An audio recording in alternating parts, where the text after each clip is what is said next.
നല്ല ചൂട്. അപ്പൊ എനിക്ക് തോന്നിയ ഒരു ഐസ്ക്രീം കഴിക്കാം.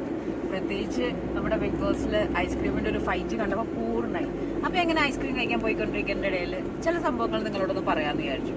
ബിഗ് ബോസിലെ ഏറ്റവും വലിയ വിഷയം എന്ന് പറഞ്ഞിട്ടുണ്ടെങ്കിൽ സർവൈവൽ എന്ന് പറഞ്ഞിട്ടുണ്ടെങ്കിൽ അത് അത്ര ചെറിയ കാര്യമല്ല. ആൻഡ് ഫുഡ് എന്ന് പറഞ്ഞാൽ ഭയങ്കര അവസ്ഥയാണ്, ശോകമാണ്. ഇല്ല എന്നല്ല ഞാൻ പറയുന്നത്, ലിമിറ്റഡ് ആണ്. അപ്പോൾ കഴിഞ്ഞ തവണ നമ്മളൊക്കെ എന്താ ചെയ്തതെന്ന് വെച്ചാൽ ഈ പറഞ്ഞ പോലെ ഇപ്പോൾ ഗബ്രി ചോദിച്ച പോലെ തന്നെ എല്ലാവർക്കും ഫുഡ് കൊടുക്കും. അവിടെ ഫ്രൂട്ട്സും കാര്യങ്ങളൊക്കെ കൊടുക്കും.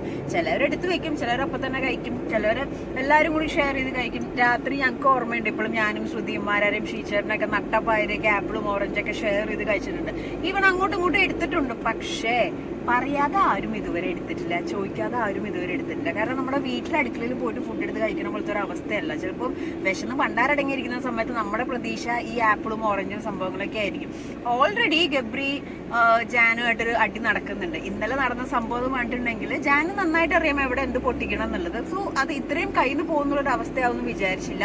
രണ്ടറ്റം കത്തിച്ച് നടുക്ക് പിടിക്കുന്ന പോലത്തെ ഒരു പരിപാടി എന്ന് വേണമെങ്കിൽ പറയാം. അല്ലെങ്കിൽ ജാൻ എന്ന് പറയുന്ന വ്യക്തി നല്ലൊരു സ്ട്രാറ്റജിക് പ്ലെയർ ആണ് ജാൻ. കാരണം ഇന്നലെ ഉണ്ടായ ഒരു ഫയർ ബിഗ് ബോസിൽ വേറെ തന്നെയാണ്. ഓക്കെ, അപ്പൊ അതിന്റെ ഒരു വിഷമവും ഇറിറ്റേഷനും കാര്യങ്ങളൊക്കെ ഗബ്രിയുടെ മനസ്സിലുണ്ട്. അപ്പം ഇന്ന് കാലത്താണെങ്കിലും ഈ ഐസ്ക്രീം കഴിച്ചു കഴിയുമ്പോൾ ഗബ്രി ചോദിച്ചത് ശരിയാണ്, എന്നോട് ചോദിക്കാമായിരുന്നു.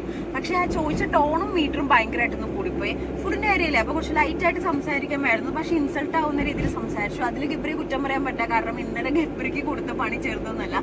ആ ഒരു ഫ്രസ്ട്രേഷന്റെ ഭാഗമായിട്ട് കയറി ചോദിച്ച് സംസാരിച്ച് മൊത്തം ഇഷ്യൂ ആയിട്ട് ഇന്നത്തെ ഒരു ലൈവിൽ നടന്ന ഒരു വഴക്കിന്റെ ഏക കണ്ടന്റ് വൈസ് എന്താന്ന് വെച്ചിട്ടുണ്ടെങ്കിൽ ഗബ്രിയുടെ ഐസ്ക്രീം അത് ജാൻ അറിയാതെ കഴിച്ചൊന്നായിരിക്കില്ല. ഓഫ്കോഴ്സ് അവിടെ ഓരോരുത്തർ എടുത്ത് വെക്കുമ്പോൾ എല്ലാവരോടും പറയും ഇത് എന്റെയാണ് എന്റെയാണ് എന്റെയാണ്. എന്നിട്ട് മാഷാത്തി എടുത്ത് കഴിച്ചത് ഒരു പക്ഷെ ആഗ്രഹം കൊണ്ടാവാം, അല്ലെങ്കിൽ ഗബ്രി അല്ലേ കഴിച്ചേക്കാമെന്ന് വിചാരിച്ചിട്ടാവാം, അല്ലെങ്കിൽ ഇത് ഇത്ര വലിയ ഇഷ്യൂ ഒന്നും വിചാരിച്ചിട്ടാവില്ല. എന്തായാലും ഒരു ഐസ്ക്രീം കഴിച്ച് കൂളാവാന്ന് വിചാരിച്ച ജാൻമനിയുടെ തലയിൽ കൂടെ പുക പോകുന്ന അവസ്ഥയിലുള്ള ഒരു ഫൈറ്റാണ് നമുക്ക് പ്രൊമോയിൽ കാണാൻ സാധിച്ചത്.